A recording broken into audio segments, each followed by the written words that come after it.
¿Hasta dónde puede llegar un hombre cuando olvida el valor de la dignidad humana?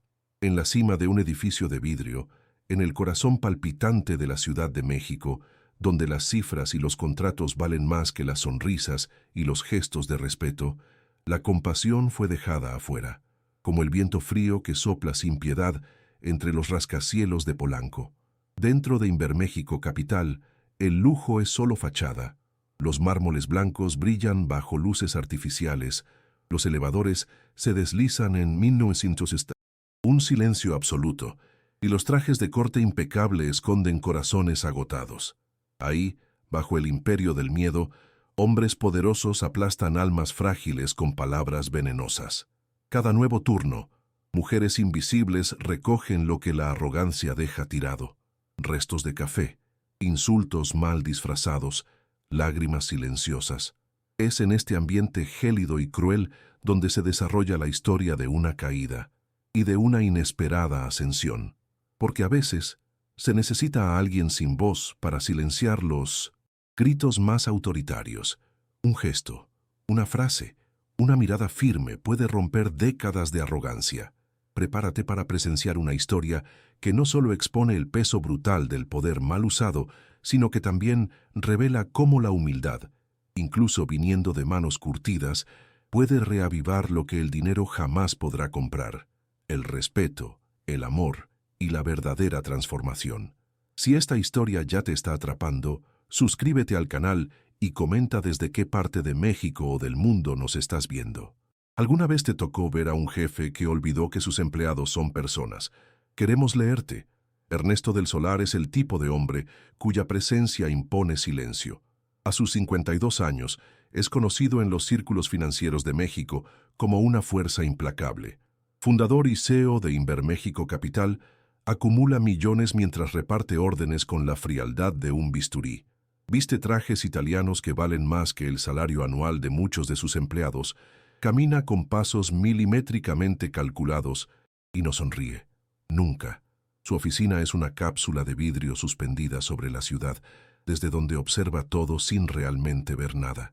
Desde la trágica muerte de su esposa, en un accidente de helicóptero que aún resuena en sus pesadillas, se convirtió en un hombre seco, cuya única respuesta ante la vulnerabilidad es el desprecio. Detrás de los vidrios polarizados de su auto blindado y de los inmensos portones de su mansión en Lomas de Chapultepec, vive con sus 2 hijas adolescentes, que apenas lo reconocen como padre. Las comidas son silenciosas, los pasillos resuenan con pasos solitarios, y los cumpleaños solo los recuerdan las empleadas. Ernesto cree que amar es debilidad, y que demostrar afecto es una concesión peligrosa en un mundo donde solo sobreviven los fuertes.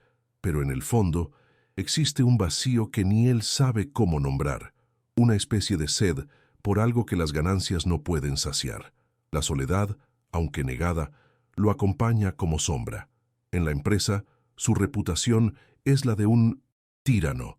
Las empleadas le temen más de lo que lo respetan. Su rutina está marcada por reuniones tensas, gritos disfrazados de órdenes y humillaciones cuidadosamente calculadas. No hay espacio para errores ni para emociones. Todo debe funcionar como una máquina. El tic-tac de su reloj dicta el tiempo de los demás, y cualquier minuto desperdiciado se castiga con frialdad. Pero incluso los hombres más duros esconden cicatrices, y la de Ernesto sangra por dentro. Él aún no lo sabe. Lupita Ramírez camina con pasos suaves, casi imperceptibles, por los pasillos impecables de Inverméxico Capital. Sus manos firmes sostienen el trapeador con destreza, mientras sus ojos atentos barren cada detalle del piso espejado. A sus 36 años, es madre soltera de 2 hijos y trabaja en jornadas que comenzarían antes del amanecer, si no tuviera que preparar el desayuno y vestir a los niños primero. A pesar del cansancio crónico y las noches mal dormidas, lleva en el rostro una expresión serena, como quien ha aprendido a sobrevivir sin perder la dulzura. Su presencia, aunque constante, pasa desapercibida ante los ojos de quienes solo ven números. Aquella mañana helada de enero, Lupita entra a una de las salas de juntas para limpiar el piso momentos antes de una importante presentación. Está de espaldas cuando escucha el estruendo de una voz masculina furiosa. Es Ernesto, gritándole a una becaria por un café que no estaba a la temperatura exacta. La humillación es pública, cruel, innecesaria. La joven sale casi llorando con el rostro encendido. Lupita, en silencio, observa la escena. Un nudo se forma en su garganta, pero baja la mirada y continúa. La escena, sin embargo, queda grabada en su memoria como una marca ardiente. Más tarde, al final del día, ella camina por los pasillos silenciosos con su carrito de limpieza. Al doblar una esquina, choca sin querer con Ernesto, que va acompañado de sus dos hijas. La escultura de mármol decorativa sobre el pedestal al lado cae al piso y se hace trizas. Aunque no fue ella quien provocó el accidente, Ernesto la señala frente a todos y la acusa sin dudar. ¿Eres tonta o qué?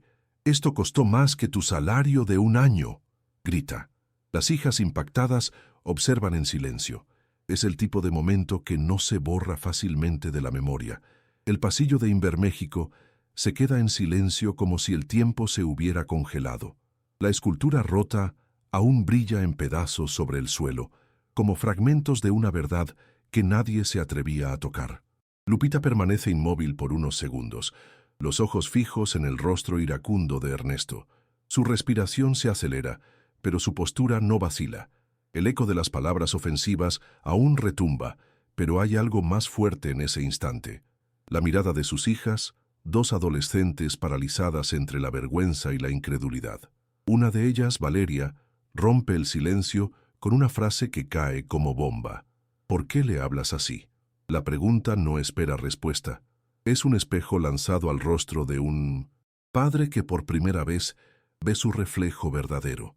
Lupita levanta lentamente el rostro, se limpia las manos en el uniforme azul desteñido y encara a Ernesto con firmeza. Su corazón late acelerado, pero su voz sale serena, firme como nunca antes. Yo limpio lo que usted ensucia con su soberbia. No soy invisible, y sus hijas lo están viendo. El impacto es inmediato. Los ojos de las niñas se llenan de lágrimas contenidas. Ernesto, mudo, siente que el suelo le tiembla bajo los pies. No por rabia, sino porque instintivamente sabe que ella tiene razón, que algo esencial ha sido expuesto. Y él, acostumbrado a dominar con fuerza, no tiene escudo contra esa verdad.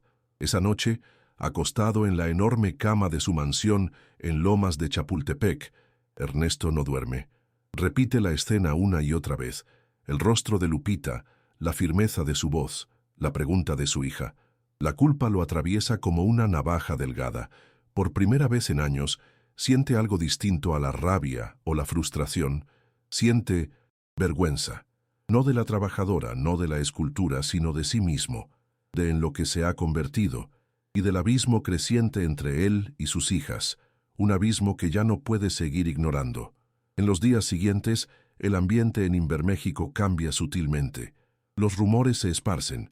Algunos empleados empiezan a mirar a Ernesto con desconfianza, otros con curiosidad. Las becarias comentan en secreto lo que pasó en el pasillo. Lo que antes era miedo, ahora empieza a convertirse en incomodidad. Él percibe las miradas, siente el peso de ser observado, no como líder, sino como tirano.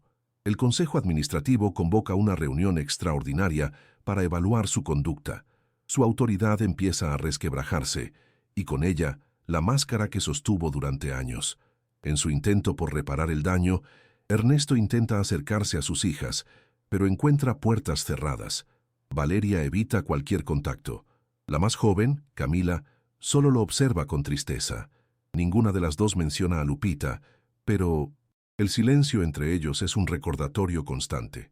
Entonces, Ernesto hace algo impensado. Le pide a su secretaria que llame a Lupita para una conversación. Pero ella, sin dudarlo, rechaza la invitación, no por orgullo, sino por respeto a sí misma. Y eso lo desarma aún más. Comienza entonces a observarla discretamente por los pasillos, viendo algo que nunca antes quiso ver. Cómo trata a todos con amabilidad, incluso a quienes la ignoran. Él empieza a aprender, observando. Ernesto empieza a ver el mundo a su alrededor como si estuviera despertando de un trance de décadas. Cada gesto de Lupita, una sonrisa discreta para una recepcionista, una palabra de aliento para una becaria, se convierte en una especie de espejo invertido, revelando lo que él desaprendió: humanidad. Pero al mismo tiempo que su percepción se expande, su orgullo aún resiste.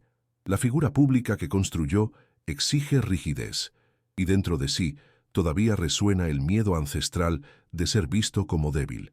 La guerra entre la máscara y el hombre real se intensifica, y se da cuenta de que, para reconstruirse, tendrá que desnudarse por dentro. En el ambiente corporativo, su intento de cambio encuentra barreras de acero.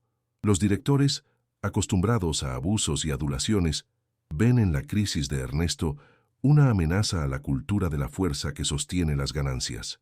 Surgen comentarios sarcásticos en las reuniones. Ahora el jefe se volvió terapeuta. Algunos intentan sabotearlo, otros solo esperan su caída. Pero es entre las empleadas más sencillas donde percibe un movimiento sutil de esperanza. Aunque desconfiadas, notan su intento de escuchar más y ordenar menos. Sin embargo, la sombra de su pasado es larga, y ningún cambio parece suficiente. En la casa de Lupita, la noticia de su rechazo a la invitación de Ernesto sorprende a sus hijos. Santiago, el mayor, pregunta: ¿No tienes miedo de que te corra? Ella responde solo con una sonrisa serena: no se trata de miedo, se trata de respeto. Es esa dignidad la que guía cada paso de Lupita, una mujer que aprendió que aceptar humillación no es humildad. Aunque viva con poco, no negocia su integridad, y eso desconcierta a Ernesto más que cualquier junta con accionistas. Cierta mañana, él la observa en el comedor de la empresa, compartiendo un tamal con una compañera de limpieza que olvidó su lonche. La escena, sencilla, hiere algo dentro de él. ¿Cómo alguien con tan poco puede ofrecer tanto? Se acerca, intenta iniciar una conversación, pero ella se limita a un buenos días seco, sin agresividad, pero también sin apertura. El silencio entre ellos ahora tiene un nuevo peso. Ya no es opresivo, es educativo. Ella lo obliga a esperar, a observar, a merecer cada palabra.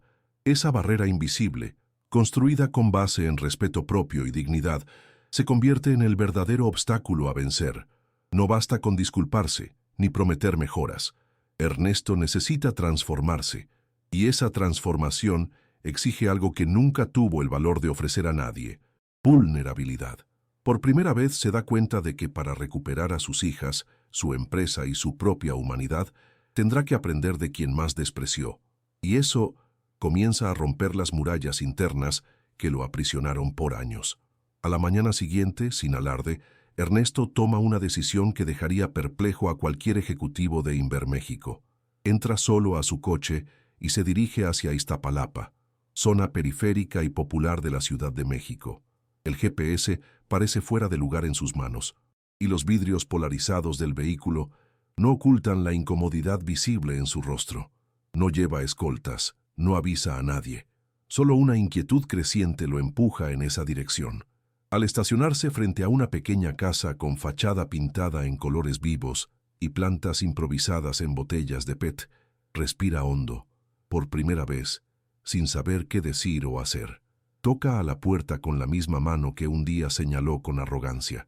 Lupita lo recibe con sorpresa, pero sin miedo. Lleva el delantal, manchado de jabón, y el cabello recogido en un chongo sencillo.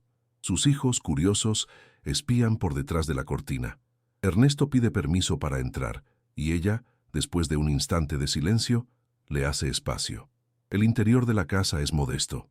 Muebles gastados, juguetes en el suelo, olor a comida casera. En el patio, él ve un mural pintado por los niños del vecindario, con mensajes como «Nunca dejes de soñar» y «Respétate a ti mismo». El contraste entre ese ambiente y su realidad habitual lo desorienta, pero también lo toca profundamente. Sentados frente a frente, él no usa frases hechas ni disculpas ensayadas, solo la mira con ojos cansados y dice: «Mis hijas dejaron de admirarme, y usted me hizo ver por qué». La voz se le quiebra, la postura rígida cede. Ya no está intentando parecer fuerte, está por fin siendo honesto.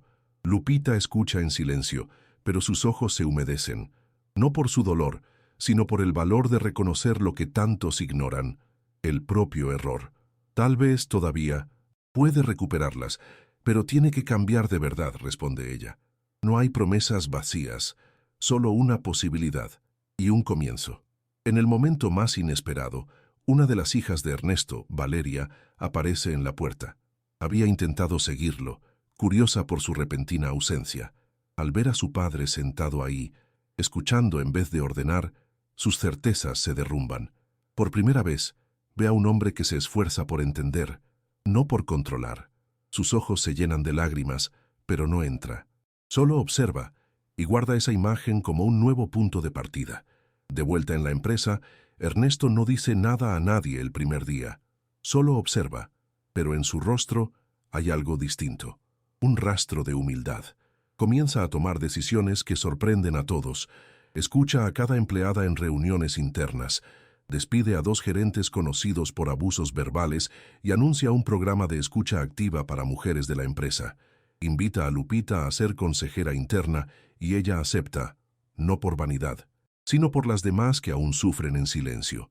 La transformación de Ernesto no es teatral. Se hace en silencio, en los detalles, en las decisiones pequeñas que antes se tomaban por ego y ahora son guiadas por conciencia.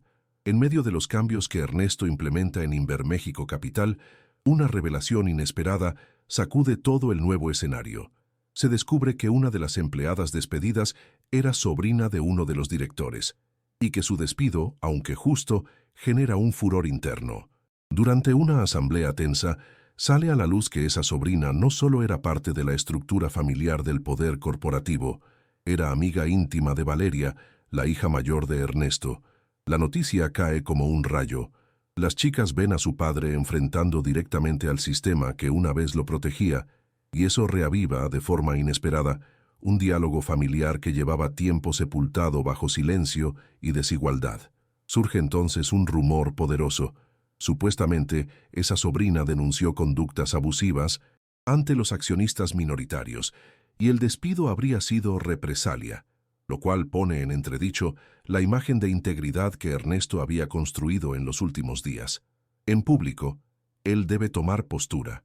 En una rueda de prensa ante el Consejo, expone los reportes de acoso, presenta pruebas y afirma que no se arrepiente de su decisión. Se involucra públicamente para defender su postura. Un hombre que hace una semana era temido por castigar, ahora es visto como alguien que protege. Ese valor resuena dentro de la empresa y fuera de ella. La percepción del poder se transforma, de fuerza autoritaria a autoridad moral. Hay un impacto directo en las hijas de Ernesto. Valeria, que hasta entonces evitaba todo contacto, recibe un mensaje anónimo de su amiga despedida. Se encuentran en la escuela. Y sucede algo inesperado. La amiga le da un beso en la mejilla y le dice, «Gracias por respaldar a los que nadie ve».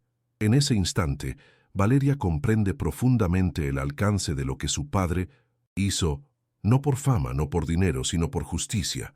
El giro no solo trae exposición externa, sino que consolida internamente la imagen de un hombre capaz de cambiar de verdad. Pero el mayor impacto ocurre dentro de Ernesto. Descubre que el director que intentó frenar su cambio estaba involucrado en esquemas de corrupción y favoritismo, vendiendo contratos de la empresa a contratistas externos.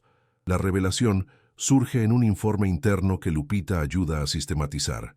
Ahora, Ernesto no solo enfrenta un ajuste moral, enfrenta enemigos internos poderosos que podrían destruir el nuevo modelo ético que está construyendo. Este giro amplía el riesgo, pero confirma que ya no está solo. Hay una fuerza creciente en los pasillos. La voz de aquellas que antes ignoró se ha convertido en el cimiento sobre el cual reconstruye su empresa y su camino. La tensión alcanza su punto máximo en una asamblea extraordinaria, convocada por los accionistas de Inverméxico Capital. La sala de juntas, antes, escenario de estrategias frías, ahora se llena de miradas atentas y voces disonantes. Ernesto entra solo, sin abogado, sin director a su lado, solo con un dossier en la mano y un discurso en el corazón. En el público están periodistas invitados, miembros del consejo y al fondo de la sala, Lupita, mezclada entre otros empleados, observa con el corazón encogido. El hombre que un día la humilló Está a punto de enfrentar el juicio más grande de su vida, demostrar que su cambio es real, o ser destruido por su propia creación. Inicia su discurso con un silencio largo, incómodo. Mira a los ojos a cada uno y dice: yo creé una empresa poderosa, pero también creé miedo, y el miedo mata el talento, destruye el respeto y silencia a los buenos. Una pausa. Las siguientes palabras no vienen de un ejecutivo, sino de un hombre redimido. Hace unos días humillé a una trabajadora frente a mis hijas, y esa mujer me hizo ver lo que yo me negaba a aceptar, que el respeto no es un favor, es un derecho. Las cámaras captan el brillo en sus ojos, no hay teatro, hay verdad. Lupita al fondo baja la mirada y sonríe. Al final del discurso, Ernesto revela la red de corrupción descubierta a través de la denuncia anónima y la investigación interna. El director responsable queda expuesto, al igual que los contratos irregulares. La asamblea entra en estado de shock, pero la mayor sorpresa llega cuando Ernesto anuncia la creación de un consejo de ética formado por empleados de base y públicamente invita a Lupita Ramírez a liderar el proyecto. La sala queda en silencio. Todos la miran, y por primera vez, una trabajadora de limpieza camina al frente de esa sala con la cabeza en alto. No para limpiar el piso, sino para levantar una nueva cultura. Las hijas de Ernesto, presentes discretamente entre el público, presencian todo con lágrimas en los ojos. Cuando Lupita se posiciona junto al padre de ellas, ambas caminan hacia él. Valeria lo abraza sin decir palabra. Camila toma su mano. La escena, capturada por un fotógrafo presente, se convierte en símbolo del nuevo tiempo de Inverméxico, un tiempo donde el respeto venció al miedo, donde el hombre más temido de la empresa se arrodilló ante la dignidad de quien siempre fue invisible, y así se volvió verdaderamente grande. Meses después de aquella asamblea histórica, Inverméxico Capital ya no es la misma. La transformación es visible en los pasillos, donde antes reinaba el silencio tenso y ahora se escuchan conversaciones, risas e ideas. Ernesto camina entre los empleados sin escolta, estrechando manos, escuchando historias. Despidió a quienes promovían el miedo, contrató especialistas en bienestar corporativo y, sobre todo, creó algo impensable, una guardería gratuita en la planta baja del edificio, destinada a las madres trabajadoras. El proyecto fue ideado en conjunto con Lupita, quien ahora trabaja de tiempo completo como consejera de derechos humanos dentro de la empresa. Ella sigue viviendo en Iztapalapa, pero ahora con estabilidad, seguridad y orgullo. Las hijas de Ernesto volvieron a visitar su casa, no solo por obligación, sino por deseo. Poco a poco, las cenas antes silenciosas se convirtieron en momentos de intercambio sincero. Camila comenzó a pintar murales en la escuela, inspirados en las frases que vio en casa de Lupita. Valeria, que antes solo veía a su padre como un extraño frío y distante, lo invita a participar en debates escolares sobre responsabilidad empresarial y se empatía. Ernesto, antes una figura de piedra, ahora se emociona con facilidad, no por debilidad, sino por haber reencontrado algo que creía perdido: la conexión humana. La empresa fue galardonada con el sello de responsabilidad social y recibió atención en los medios por sus prácticas inclusivas. Pero más allá de la fama o los premios, lo que transforma profundamente a Ernesto es la sensación de haber hecho algo realmente justo. No busca aplausos, busca sentido, y encuentra ese sentido, día tras día, al ver en los ojos de sus colaboradoras, y especialmente en los de Lupita, el reflejo de un respeto ganado, no comprado. Su poder ya no está en los contratos que firma, sino en la confianza que reconstruye, ladrillo por ladrillo, alma por alma. 2 años después, la transformación de Ernesto del Solar es visible no solo en su empresa, sino en toda la comunidad que ayudó a impulsar. Lupita ahora lidera una ONG de capacitación femenina, financiada por un fondo que lleva el nombre de la esposa fallecida de Ernesto. Un homenaje tardío pero sincero. Inverméxico Capital se ha convertido en un ejemplo nacional de respeto y responsabilidad en el entorno corporativo. Un nuevo ciclo comienza cuando una joven trabajadora de limpieza entra en su primer día y encuentra sobre su escritorio un ramo de flores sencillas y una tarjeta con una frase escrita a mano: «Aquí se respeta a quien trabaja duro». Desde lejos, Ernesto observa la escena, con sus hijas a su lado, en silencio, y por primera vez, en mucho tiempo, en paz. Si esta historia te emocionó, deja un corazoncito aquí abajo. ¿Alguna vez ayudaste a alguien sin pedir nada a cambio? ¿Crees que el respeto puede cambiar corazones? Dale like si crees en las segundas oportunidades. Suscríbete para más historias que devuelven la fe en la humanidad. Comenta: ¿qué harías si vieras a alguien siendo tratado injustamente? Tu voz puede marcar la diferencia.